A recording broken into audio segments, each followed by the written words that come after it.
Hoje nós vamos falar sobre a dona de casa perfeita. E o livro, né, a autora, ela fala, eu achei muito forte esse tema, eu achei um dos temas mais fortes até agora, porque ela fala sobre o quê? Sobre que toda mulher, seja ela em alguma parte da sua vida, ela vai ser dona de casa. Se ela não é dona de casa da sua própria casa, ela vai ser dona de casa do pratão, da mãe, da irmã, seja o que for, né? Então ela fala que muitas pessoas, elas se sentem, como é que eu posso falar? Elas se sentem inferior por ser dona de casa. E aqui, Deus, ele nos dá esse papel de ser dona de casa como algo muito importante. Ela até fala aqui que é como se a gente fosse um chefe doméstico. Mas nem toda mulher enxerga isso, né? Nem toda mulher se vê como uma dona de casa. E muitas mulheres se sentem assim, eu sou dona de casa, então ela se sente inferior às outras mulheres que trabalham fora, ela não vê isso como um valor. E isso acaba o quê?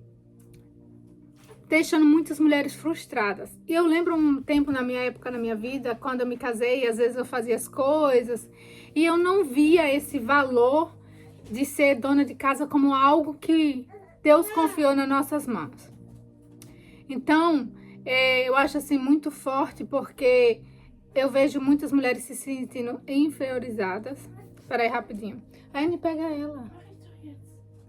A Helena acabou de acordar aqui, gente. Aqui é ao vivo, gente. A Helena, eu botei ela pra dormir e ela acabou de acordar e a Anne tá tentando pegar ela agora, pra ela não chorar. Matheus foi tomar banho. A gente acabou de jantar, então por isso que eu tive que dar um atrasozinho aqui. Então, assim, aqui essa live é tudo ao vivo, gente. É tudo vida real. Não tem nada assim, né? Disfarçado, é tudo real. Então, é por isso que acontecem essas coisas na live. Então, o que eu posso falar para vocês é que vocês que são donas de casa, assim como eu, que você não deve se inferiorizar, porque, gente, existe uma autoridade que sai da nossa vida a partir de dentro da nossa casa, do nosso lar.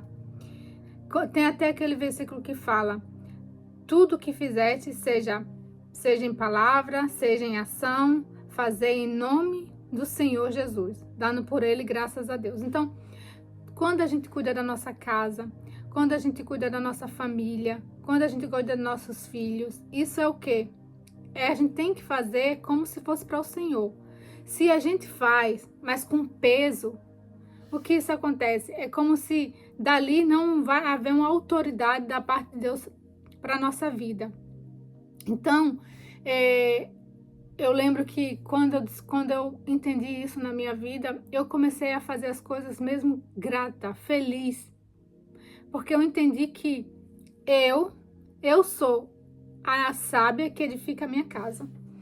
E eu aprendi algo muito forte, gente. Foi até um pastor, não lembro o nome dele agora, ele falou que a sábia, a mulher sábia, não existe a mulher como se fosse duas mulheres, uma sábia e uma tola, né? Porque fala que a mulher sábia edifica a casa, mas é uma só mulher. Porque toda vez que acontece uma situação dentro do nosso lar, eu tenho a decisão de agir como uma sábia ou eu tenho uma decisão de agir como uma tola. Por exemplo, um filho ou meu esposo faz algo que eu não gosto. Ali, diante daquela situação, eu posso escolher se eu vou agir como uma mulher sábia ou se eu vou agir como uma mulher tola. E sempre que eu li esse versículo, eu achava que era duas mulheres, mas não, nós podemos ser tanto essa mulher sábia como essa mulher tola. E muitas mulheres, elas têm sido tolas dentro da sua casa. Eu já fui muitas vezes tola, mas depois que eu aprendi que eu que edifico a minha casa, eu que tenho essa responsabilidade de edificar a minha casa, então eu muitas vezes peso o que eu vou falar, não sou perfeita, erro, tenho falhas, mas eu tento sempre, e eu tenho ultimamente pensado assim, quando eu vou acontecer alguma coisa que eu não gosto, eu sempre paro e penso, agora eu tenho a chance de agir como uma mulher sábia ou como uma mulher tola. É como se o Espírito Santo tivesse ali todo o tempo te orientando. E isso é uma decisão minha, é uma decisão sua. Por mais que ali tenha um momento bem difícil que está acontecendo e você precisa tirar de dentro de você esse dom do Espírito Santo, que é o domínio próprio, né? Porque o que acontece? Quando é que eu me torno tola?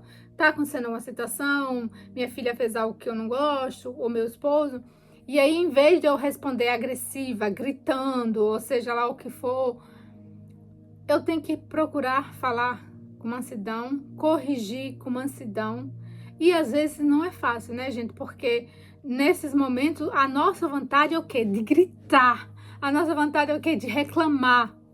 Sendo que, às vezes, a gente vai ter que falar, às vezes a gente vai ter que corrigir, mas sempre em espírito. Não tentando humilhar a pessoa, não tentando matar a pessoa, né? No sentido de falar palavras que, em vez de ajudar a levantar aquela pessoa, vai diminuir. Então, hoje, quero que vocês tragam isso para vocês, no seu dia a dia. Vai acontecer alguma situação? Pensa. Agora eu vou agir como uma pessoa, uma mulher sábia, ou eu vou agir como uma mulher tola?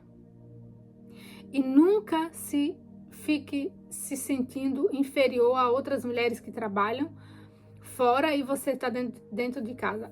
Ser dona de casa é uma das melhores profissões. Só que às vezes a gente pensa assim, eu não estou ganhando dinheiro, eu tô aqui, mas seu esposo trabalha fora, você é como se fosse, né? Realmente ele tá trabalhando para ele.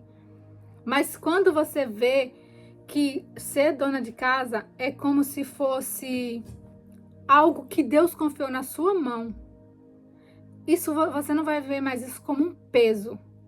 Você vai ver isso como um dom. Veja que você tem esse dom de cuidar da sua casa. Você é a chefe da sua casa. Já imaginou você que dá ordens, né? Assim, você fala, olha, você tá ali na sua casa, mas você tem que estar sempre atenta em organizar tudo, organizar a comida, mesmo que fosse seu esposo que faz as compras, mas você fazer a lista, você tá ali sempre atenta nas coisas da sua casa para deixar tudo em ordem, para deixar tudo organizado e também espiritualmente.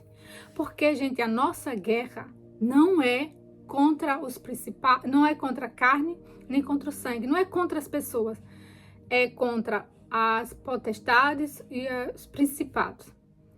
E, gente, às vezes a gente tem que ter isso em mente.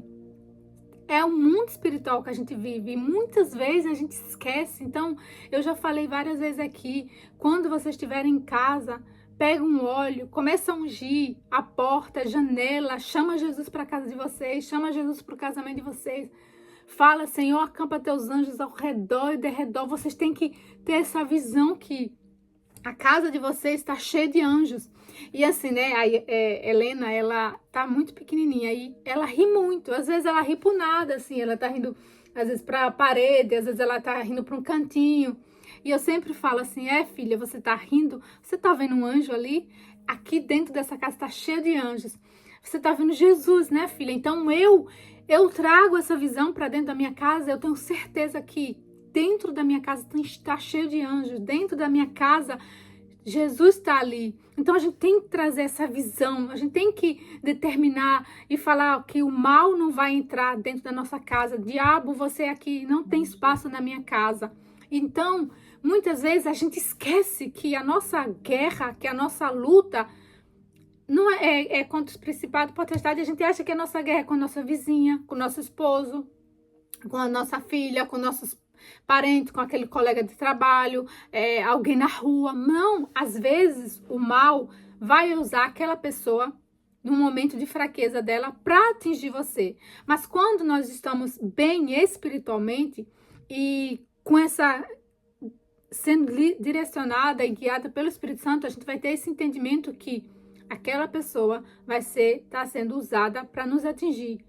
E a gente tem que chegar a um nível de espiritualidade muito forte para ter essa visão. A gente tem que estar sempre pensando, não, eu tô no campo, na guerra espiritual. Todos os dias o diabo está ali ao nosso derredor, esperando de nós uma brecha. Mas quando eu me preparo espiritualmente, quando eu tenho uma visão, entendimento que essa guerra que eu travo não é contra as pessoas e sim contra o mal, eu vou usar as armas certas. Quais são as armas certas? Oração, jejum, adoração.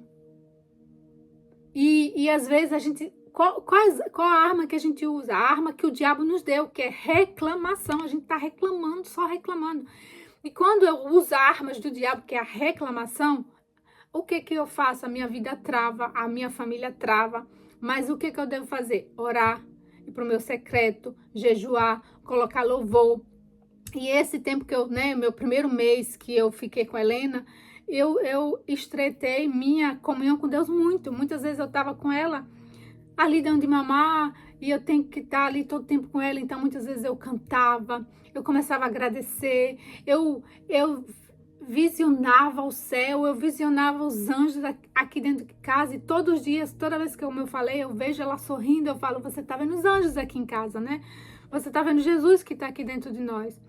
Eu pego ela, eu tenho um devocional que eu tô lendo, eu pego, coloco ela na almofadinha, e eu leio um devocional junto com ela. Falei assim, filha, agora nós vamos ler o devocional. Então, eu procuro sempre momentos para fortalecer minha fé, para fortalecer meu espírito. Porque muitas vezes a gente pensa assim, eu tô em casa, eu não vou orar, eu tô em casa, eu tô dando de amamentar, eu tô de resguardo, então Deus vai entender. Não, quando a gente realmente quer algo, quando a gente realmente quer se fortalecer espiritualmente, a gente vai buscar qualquer situação para a gente se fortalecer. Então, você como dona de casa, você como Deus te deu essa autoridade sobre a sua vida, de você ser a chefe do seu lar, né? Da parte doméstica, né? De você cuidar dos seus familiares. Então, é isso que eu quero que vocês entendam hoje. Toda vez que for acontecer uma situação na vida de vocês, sempre pense, como eu vou agir agora? Como uma mulher sábia ou como uma mulher tola, né? Essa é uma escolha que nós temos todos os dias na nossa vida. Então, hoje, daqui a pouco eu vou abrir o espaço para que a gente venha falar. No final, eu vou depois colocar no grupo, hoje e amanhã eu vou colocar a tarefa. Mas eu espero que vocês saiam daqui com essa visão. A sua luta, a minha luta, não é contra as pessoas, é contra as potestades e os dominadores, os espíritos, né? E se você não tiver essa visão, se você não abrir seu entendimento para entender isso, você vai sempre viver achando que tá ali no raso, né? Brigando com as pessoas à toa, se irritando à toa. Mas quando você entende com quem você está lutando, você vai vestir a armadura de Deus, você vai usar as armas certas e você vai ser uma mulher forte, que não vai viver pelos cantos murmurando, que não vai viver pelos cantos chorando, que não vai se fazer de vítima, porque Deus, ele reage à nossa ação. Porque muitas vezes a gente ora a Deus, ai meu Deus, eu quero isso, eu quero aquilo, e fica esperando que Deus venha nos dar aquilo. Mas Deus, ele vai reagir de acordo com a nossa ação. Se eu reajo de uma forma errada, Deus não vai reagir. Agora, se eu reajo na fé, fazendo o que é certo, orando, jejuando, buscando o que é certo, perdoando, cuidando da minha casa, fazendo o que é certo, não tem como você não colher esses frutos, não tem como a sua vida não ser transformada, o seu lar não ser transformado. Às vezes eu tô em casa, do nada, eu tô assim, eu sinto um gozo na alma, mas é porque naquele momento eu tô ali sozinha, olhando, amamentando minha filha, olho pra janela, olho o céu e começo a adorar a Deus, ali mesmo amamentando, ali mesmo sozinha. E às vezes a gente acha que a gente tem que só adorar a Deus na igreja, a gente tem que só adorar a Deus diante das pessoas. Não, mas o secreto é o principal. Muitas mulheres, elas estão se perdendo diante de quê? De redes sociais, de ficar ligando para pessoas, fofocando. Elas não conseguem parar momento algum para buscar Deus no secreto. E é no secreto, ali quando ninguém está te vendo, que realmente Deus vai te fortalecer. Realmente você vai criar essa intimidade com Deus. E realmente, se você quer ter autoridade do alto na sua vida, no que você faz, é primeiro dentro da sua casa. Muitas pessoas, elas querem ter autoridade lá fora, no ministério dela, na igreja, no trabalho, seja onde for. Mas dentro de casa ela é um fracasso, trata o esposo mal, trata a filha mal, trata todo mundo dentro de casa mal, mas lá fora todo mundo acha ela maravilhosa. Não importa, gente. Você pode ser a pessoa melhor do mundo para os de fora. Mas se você não é para os de dentro, você pode enganar as pessoas lá fora, mas você não engana Deus. Nós, mulheres, só conseguimos ter uma autoridade que vem do alto quando nós assumimos o que nós somos dentro da nossa casa, né? E sempre eu falo isso para minha filha, a gente sempre tá falando, meu esposo, que família, Deus em primeiro lugar, depois vem a família, né? E às vezes as pessoas, elas estão invertendo os valores, elas querem primeiro conquistar lá fora e esquece o que está dentro da família. Então você pode até conquistar lá fora, você pode até ter um ministério, você pode até ter um sucesso lá fora, mas se você não tem isso dentro da sua casa, se essa autoridade não vem de Deus, você tá lá fora, mas você não tem sucesso. Às vezes você fala com as pessoas e você não vê resultado. Por quê? Porque você é um fracasso dentro da sua casa. Então, por isso que depois que eu entendi isso, eu busco primeiro valorizar a minha comunhão com Deus, o meu secreto, e depois a minha casa. Porque eu posso ter sucesso aonde for. Mas se eu não tenho sucesso naquilo que Deus me colocou, eu sou a mulher mais fracassada do mundo. E nenhum sucesso no mundo vale a perca da nossa família e a perca da nossa comunhão com Deus. Então, é isso que eu quero deixar para vocês. Decidam hoje ser uma mulher sábia. Para, pensa, reflete. Como eu tô agindo agora? Isso vai ser eu tô agindo como uma mulher sábia, eu tô agindo como uma mulher tola. E nunca perca a visão que a sua luta não é contra os seus familiares, contra os seus vizinhos, contra as pessoas no seu trabalho. Sua luta é contra as potestades, principados, e você só vai vencer essa guerra usando as armas da fé. E é isso, gente.